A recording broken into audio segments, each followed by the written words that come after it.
নমস্কার, আমার রাউ স্পিচ এই অর্থ সংক্রান্ত ইউটিউব চ্যানেলে ব্র্যান্ড রিনিউ ভিডিওতে সবাইকে স্বাগত। আমি একজন investment planner, mutual fund distributor এবং এক্স ব্যাংক অফিসার। আমরা বিনিয়োগকারীরা চিরকালই ভেবে চলেছি যে কোথাও বিনিয়োগ করে আমরা হাইয়েস্ট রিটার্ন পাবো, কিন্তু গত 20 বছর আগেও আমরা হাইয়েস্ট রিটার্ন পাইনি এবং এখনও কিন্তু হাইয়েস্ট রিটার্ন পাচ্ছি না। তাহলে মূল সমস্যাটা কোথায় রয়েছে? আমার মতে মূল সমস্যা রয়েছে পোর্টফোলিও স্ট্র্যাটেজির মধ্যে। পোর্টফোলিও হচ্ছে একটা বাস্কেট, যেখানে আমাদের কেনা শেয়ারের বিভিন্ন স্টক থাকে, তার ভ্যালু থাকে এবং তার রিসিট নম্বর থাকে, তার নাম থাকে। আর থাকে মিউচুয়াল ফান্ডের বিভিন্ন স্কিম, যেগুলো মূলত শেয়ার নির্ভর মিউচুয়াল ফান্ডের স্কিম হতেই পারে। এছাড়াও অন্যান্য যে অ্যাসেট ক্লাস রয়েছে, যেমন কমোডিটি রয়েছে, রিয়েল এস্টেট রয়েছে, ডেট ফান্ড রয়েছে, সেখানে যে স্কিপগুলো কিনতে পাওয়া যায় তার বিভিন্ন ভ্যালু রয়েছে, রিসিটের নম্বর রয়েছে। এছাড়া ট্রেডিশনাল যে ইনভেস্টমেন্টের জায়গা, যেমন ব্যাংক, পোস্ট অফিসের fixed deposit, savings bank account, তার নম্বর রয়েছে, তার ভ্যালু রয়েছে এবং তার কারেন্ট প্রাইস আমরা কিছুদিন বাদে বাদে আমরা হিসেব কষে নিই এবং আমরা কম্পেয়ার করি যে সেখানে যে বেঞ্চমার্কগুলো রয়েছে তাকে অনেক সময় হয়তো বিট করে আমাদের যে স্টকগুলো রয়েছে, স্কিমগুলো রয়েছে, কিন্তু আমরা আমাদের কাঙ্ক্ষিত লক্ষ্যে হাইয়েস্ট রিটার্ন পাবো সেটা কখনোই পাই না। এর কারণটা কি? আজকে এই পোর্টফোলিও স্ট্র্যাটেজি থেকে আমরা এই কারণটাই বিশ্লেষণ করব, অ্যানালাইজ করব, যাতে আমরা প্রত্যেকে বুঝতে পারি কেন আমরা কখনোই হাইয়েস্ট রিটার্ন পেতে পারি না এবং হাইয়েস্ট রিটার্ন না পেয়ে অনেক সময় দেখা যায় আমরা আবার নেগেটিভ রিটার্ন পাচ্ছি। কেন এগুলো হয়? আমার অভিজ্ঞতা দিয়ে আজকে আপনাদের কাছে আমি এই পুরো ব্যাপারটাই তুলে ধরব। আর আমার এই ভিডিওতে আপনারা যে আইডিয়াটা পাবেন বা আমি যে ধারণাটা আপনাদের কাছে পরিবেশন করব, সেই সম্পর্কে আপনারা কমেন্ট করুন এই ভিডিওর কমেন্ট সেকশানে। আর আমার এই চ্যানেলে যদি এখনও পর্যন্ত কেউ সাবস্ক্রাইব না করে থাকেন, যারা দেখছেন, তাদের প্রতি আমার স্বনির্বন্ধ অনুরোধ যে আমার এই রাউ স্পিচ চ্যানেলটিকে আপনারা সাবস্ক্রাইব করে দিন, আমাকে উৎসাহ দেওয়ার জন্য পাশে রাখা বেল আইকনটি বাজিয়ে দিন। শুনতে থাকুন আমাদের পোর্টফোলিও, একটা বাস্কেট, যার ভেতরে আমাদের সব ভ্যালু লেখা আছে, যা যা আমরা পারচেস করেছি, বিভিন্ন স্টক ইনভেস্টমেন্ট করেছি, সেটাকে কিভাবে আমরা অ্যানালাইজ করব, যাতে আমরা হাইয়েস্ট রিটার্নটা নাও পেতে পারি, কিন্তু কাছাকাছি ভালো রিটার্ন কালমিনেটিং পয়েন্টে আমরা পৌঁছে যেতে পারবো।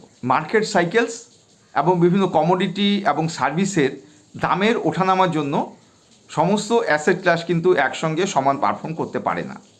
ফলে দেখা যাচ্ছে যে কোনো সময় আউট পারফর্ম করছে, কোনো সময় আন্ডার পারফর্ম করছে। কিন্তু আমরা বিনিয়োগকারীরা কোনো স্টক নির্বাচন করে সেখানে হয়তো লং টার্মে ইনভেস্টমেন্ট করে রেখে দিয়েছি। তার ফলে দেখা যাচ্ছে যে মার্কেট যখন একটু বুলিশ পর্যায়ে যাচ্ছে তখন যেমন দাম বাড়ছে, আবার যখন মার্কেট বিয়ার পর্যায়ে যাচ্ছে তখন দাম কমছে, কোনোটাই কিন্তু আমাদের এফেক্ট করে না। ফলে আমার মতে এক্ষেত্রে ইকুইটি শেয়ার ক্লাস যদি আমরা ভাবি, যে যেখানে gigantic, large cap, small cap, mid cap, nano cap বিভিন্ন ফান্ড থাকবে, সেখানে আমরা যদি ইনভেস্টমেন্ট করি তাহলে আমাদের কি আলাদা করে large cap, mid cap, small cap এইভাবে আমরা স্টক নির্বাচন করব, না আমরা হাইব্রিড ফান্ড নির্বাচন করব? আমরা দেখেছি যে 2024 সালের অক্টোবর মাসের পর থেকে large cap, mid cap, small cap সব ক্ষেত্রেই কিন্তু তার দামগুলো, শেয়ারের দামগুলো কিন্তু অনেক ডাউন হয়ে গিয়েছিল। ফলে রিস্ক টলারেন্সটা অনেকটা বেশি দরকার হয়ে পড়েছিল বিভিন্ন বিনিয়োগকারীর, এবং সেই ক্ষেত্রে রিস্ক যেমন বেশি ছিল এবং সেই ক্ষেত্রে তার ধৈর্য ছিল না সেই টাকা রাখার, অনেকে টাকা তুলেও ফেলেছেন। তাহলে সেই সময়ে যারা ওই তার পোর্টফোলিওটার মধ্য থেকে রিডিম করে বা রিব্যালেন্সিং করে যারা বেরিয়ে এসে যারা মাল্টি অ্যাসেট অ্যালোকেশন ফান্ড বা অ্যাগ্রেসিভ হাইব্রিড ফান্ড যারা ক্রয় করেছেন, তারা কিন্তু বেশি লাভ করে বেরিয়ে গেছেন। এই ক্ষেত্রে প্রবলেম হচ্ছে যে আপনি অ্যাগ্রেসিভ ওয়েতে মার্কেটে থাকবেন, না আপনি কনজারভেটিভ ওয়েতে মার্কেটে থাকবেন। যদি অ্যাগ্রেসিভ হন তাহলে কিন্তু অনেকটাই লাভ রয়েছে। কনজারভেটিভ হলে হয়তো নির্দিষ্ট ইন্টারেস্ট বা রিটার্ন পাচ্ছেন আপনি, যেমন ব্যাংকে, পোস্ট অফিসে একটা নির্দিষ্ট ইন্টারেস্ট পাওয়া যায়, আপনার পোর্টফোলিওটাকে আপনি সেইভাবে সাজিয়েছেন। কিন্তু যদি আপনি অ্যাগ্রেসিভ হয়েতে বাজারে রান করেন তাহলে কিন্তু অনেকটাই সুবিধা পাওয়া যায়, এবং টাইম টু টাইম রিব্যালেন্সিং করে যদি এগোতে পারেন। যেমন 2024 সালের পর যারা রিডিম করে নতুন করে বিভিন্ন হাইব্রিড ফান্ডগুলোতে ইনভেস্টমেন্ট করেছেন তারা কিন্তু বেশি লাভ পেয়েছেন। 2024 সালের পর থেকে যেহেতু রাজনৈতিক অস্থিরতা তুঙ্গে ছিল বিশ্বে, ফলে এক্ষেত্রে যারা বিভিন্ন সেক্টর ফান্ডে টাকা রেখেছেন কিংবা থেমেটিক ফান্ড মানে একের বেশি সেক্টর মিলিয়ে সেসব জায়গায় কিন্তু তারা বেশি লাভ করে বেরোতে পেরেছেন এবং লাভটা অস্বাভাবিক হারে কিন্তু বৃদ্ধি পেয়েছে 200%-এর বেশি। বিশেষ করে আমরা ডিফেন্স ফান্ড বলবো, আমরা বিভিন্ন অয়েল রিলেটেড যে ফান্ডগুলো রয়েছে সেখানে, এবং আমরা যদি এই অ্যাসেট ক্লাস ছেড়ে মানে ইকুইটি অ্যাসেট ক্লাস ছেড়ে যদি আমরা চলে যাই কমোডিটি অ্যাসেট ক্লাসে, সেখানে কিন্তু খুব ভালো লাভ দিয়েছে। কমোডিটি অ্যাসেট ক্লাস বলতে গোল্ড, সিলভার, বিভিন্ন মেটাল রয়েছে, সেখানে কিন্তু আমরা দেখেছি কয়েক মাস আগেও কিন্তু গোল্ডের একটা বুলিশ র্যালি চলেছে। বিভিন্ন দেশ তারা ডিমান্ড তৈরি করেছে, তারা কিনেছে প্রচুর সোনা। ফলে দেখেছি আমরা কমোডিটি মার্কেটে যারা টাকা রেখেছেন সোনায় তারাও যেমন প্রচুর লাভ করেছেন, এবং সেটা যদি তারা ভাবেন যে আমরা হাইয়েস্ট রিটার্ন পেয়েছি কিনা, হাইয়েস্ট রিটার্ন তো কেউ কোনো সময় পেতে পারে না, তার কাছাকাছি পেয়েছে তারা। এবং যারা বিভিন্ন সেক্টর ফান্ড যেগুলো ডিফেন্স আগে উল্লেখ করলাম, ডিফেন্স ফান্ড, অয়েল ফান্ড, সেগুলোতে কিন্তু তারা বেশি রিটার্ন পেয়েছেন। কারণ রাজনৈতিক অস্থিরতাতে দেখা গেছে যে হরমুজ প্রণালী বন্ধ হওয়ার পর আমাদের অয়েল সাপ্লাই চেইন যেটা সেটা বন্ধ হয়ে গিয়েছিল, এবং বিভিন্ন দেশ আবার দেখা গেছে যে ডলারকে টেক্কা দিতে তারা চিন্তা করেছিল যে তার অন্য ধরনের তারা কারেন্সি তৈরি করবে। তার ফলে দেখা গেছে সেই সময় আবার অনেকে তারা সোনাটাকে সঞ্চয় করেছেন। তার ফলে দেখা যাচ্ছে যে এই সময়গুলো যেমন দেখতে হবে প্লাস নিজে অভিজ্ঞ হতে হবে। এক জায়গায় আমরা 20 বছর ইনভেস্টমেন্ট করে রেখে দেবো তা কিন্তু ঠিক নয়। সেখান থেকে বেরিয়ে এসে নতুনভাবে কিন্তু আমাদের পোর্টফোলিওকে সাজাতে হবে, তবেই আমরা কিন্তু ওই কালমিনেটিং পয়েন্টস অফ রিটার্ন সেখানে কিন্তু পৌঁছতে পারবো। ইকুইটি বা শেয়ার সেক্টরসের মধ্যে বিভিন্ন কোম্পানি রয়েছে, তারা একটা উৎপাদনের মধ্যে থাকে কিংবা সার্ভিসের মধ্যে থাকে, ফলে সবসময় সেখানে কিন্তু দাম বাড়তে থাকে বা কমতে থাকে। কিন্তু যদি আপনি কমোডিটিতে টাকা নিবেশ করেন যেখানে রয়েছে গোল্ড, সিলভার, সেখানে আমার মতে যে যদি বুম পর্যায়ে চলে আসে, বুলিশ পর্যায়ে রান করতে করতে একটা চরম মানে বুম পর্যায়ে চলে গেল দাম, তখনই কিন্তু বিক্রি করে দিতে হবে। কারণ এখানে কিন্তু ডিমান্ড সাপ্লাই কিন্তু নির্ভর করে কোন দেশ কিনছে বেশি, কোন দেশ বিক্রি করছে, এবং কেনার ওপরে কিন্তু নির্ভর করে সোনার দামটা পারবে কিনা। ইন্টারন্যাশনাল ফ্রেমের মধ্যে কিন্তু সোনার দামটা আটকে আছে। ফলে এখানে যখন দাম বাড়বে তখনই কিন্তু বুলিশ পর্যায়ে যখন থাকবে তখনই বিক্রি করে দিতে হবে, এবং যখন দাম কিনবে তখন কিন্তু পারচেস করতে হবে। যদি বুলিশ পর্যায়ে চলে এলো মার্কেট, সোনার মার্কেট, আপনি তখন ধরে রাখলেন, তাহলে কিন্তু লোকসানের সম্মুখীন হতে হবে। লোকসান মানে অনেক দিন টাকা ধরে রাখতে হবে, আবার কবে বুলিশ ট্রেন্ড আসবে এবং বুম পর্যায়ে আসবে তখন আপনার দামটা বাড়বে, মানে যে দামে আপনি কিনেছিলেন তার থেকে আরও বেশি দাম হওয়া চাই। ফলে কমোডিটি মার্কেটে যদি আপনি পারচেস করেন গোল্ড, সিলভার, তাহলে দাম যখনই বাড়বে আপনার অন্তত পার্সেন্টেজ সেটা বিভিন্ন জনের কাছে বিভিন্ন রকম, আমার মতে যে 15% মতন প্লাস হয়ে গেলেই কিন্তু দাম বেড়ে গেলেই কিন্তু আপনি যে দামে কিনেছেন বিক্রি করে দেওয়া উচিত।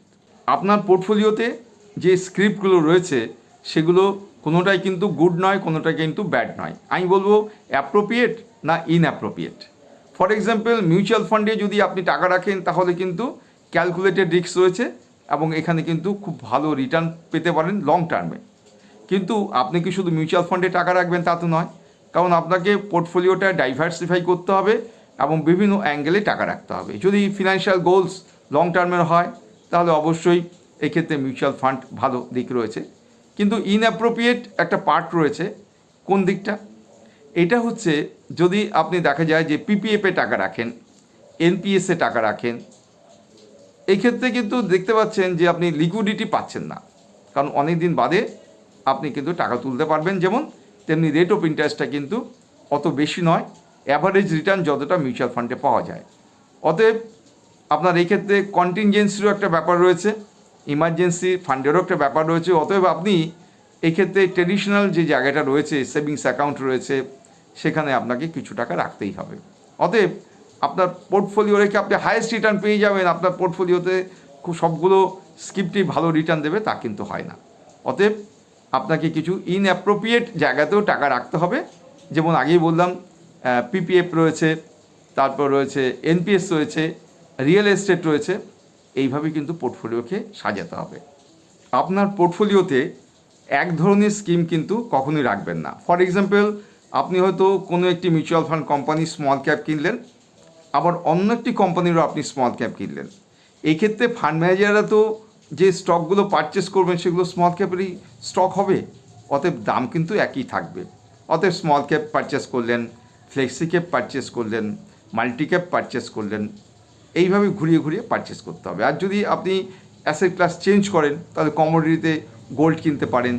আবার যদি চিন্তা করে দেখেন যে আপনি কনজারভেটিভ হইতে বাজারে চলবেন তাহলে ডেট ফান্ডে যেতে পারেন। এই ক্ষেত্রে সবসময় একটা মিক্সিং অ্যাটিটিউডে পারচেস করতে হবে। আপনার পোর্টফোলিওর মধ্যে যে মিউচুয়াল ফান্ডের স্কিমগুলো রয়েছে সেই মিউচুয়াল ফান্ডের কোম্পানিটির যে অবস্থা, আর্থিক অবস্থা, তার ম্যানেজারিয়াল ফাংশন এবং স্ক্যাম আছে কি না এগুলো ভালো করে দেখে নিতে হবে। এবং আপনি যে স্কিমগুলো কিনছেন মিউচুয়াল ফান্ডের সেগুলো পাস্ট পারফরমেন্স অবশ্যই ভালো হওয়া চাই। পাস্ট পারফরমেন্স ভালো হলেই তো বাজার একসময় ডাউন থাকবে, একসময় আপ থাকবে, কিন্তু আপনাকে ভালো রিটার্ন দেবে। নেক্সট হচ্ছে এক্সপেন্স রেশিও, এটাও ভালো করে দেখে নিতে হবে। এক্ষেত্রে আপনি ডাইরেক্ট প্ল্যান নির্বাচন করতে পারেন বা রেগুলার প্ল্যান নির্বাচন করতে পারেন, কিন্তু এক্সপেন্স রেশিও কী ধরনের রয়েছে সেটা দেখে নিতে হবে ভালো করে। আরেকটি বিষয় অবশ্যই লক্ষণীয়, কারণ মিউচুয়াল ফান্ডের স্কিম কেনা মানেই ফিনান্সিয়াল গোলস লক্ষ্য রেখে কেনা। ফলে ফিনান্সিয়াল গোলসের সঙ্গে আপনার যে রিস্ক অ্যাপেটাইট ক্যাপাসিটি এর সঙ্গে কিন্তু অ্যালাইন করতে হবে, না হলে কিন্তু প্যানিকে ভুগতে হবে এবং ধৈর্যচ্যুতি ঘটবে। মিউচুয়াল ফান্ডের স্কিমগুলো কিন্তু রাখা যাবে না, কারণ আমরা দেখতে পাচ্ছি যে 5 বছরের বেশি কোনো একটি মিউচুয়াল ফান্ডের স্কিমে কোনো ব্যক্তি রয়েছেন, বিনিয়োগকারী রয়েছেন, তার পার্সেন্টেজ কিন্তু 3% রয়েছে। আর যদি ছেলে মেয়ের উচ্চশিক্ষার জন্য কোনো মিউচুয়াল ফান্ডের স্কিম পারচেস করেন সেটা অবশ্যই ইকুইটি নির্ভর স্কিম পারচেস করতে হবে। এবং এক্ষেত্রে বিভিন্ন চিলড্রেন ফান্ড রয়ে গেছে, তার মধ্য থেকে আপনি পারচেস করতে পারেন। কারণ চিলড্রেন ফান্ডগুলো অধিকাংশ ক্ষেত্রেই দেখা যাচ্ছে যে প্রথম 5 বছর সেগুলো ক্লোজ এন্ডেড ফান্ড। অতএব এই ক্ষেত্রে কিন্তু আপনার একটা হিসেব হয়ে যাবে, একে আপনি সিস্টেমে চলতে পারবেন যে ঠিক আছে আমি তো এখন তুলব না, ছেলে যখন উচ্চশিক্ষার সময় আসবে সেই সময় আমি টাকা তুলব। এই ক্ষেত্রে কিন্তু অনেক টাকা বাড়ে। যাই হোক, আজকে এই ভিডিওটি কেমন লাগলো আপনারা এই ভিডিওর কমেন্ট সেকশনে কমেন্ট করে জানান। আর আমার এই চ্যানেলে এখনও পর্যন্ত যদি কেউ সাবস্ক্রাইব না করে থাকেন আমার এই চ্যানেলটিকে রাউস পিস, তাহলে তাদের প্রতি সনির্বন্ধ অনুরোধ আমাকে উৎসাহ দেওয়ার জন্য আমার এই চ্যানেলটিকে সাবস্ক্রাইব করে দিন, পাশের একটা বেল আইকনটি বাজিয়ে দিলেই হলো। 2-1 দিনের মধ্যে আমি আরেকটি অর্থ সংক্রান্ত ভিডিও নিয়ে আপনাদের কাছে উপস্থিত হব। আপনারা ভালো থাকুন, সুস্থ থাকুন।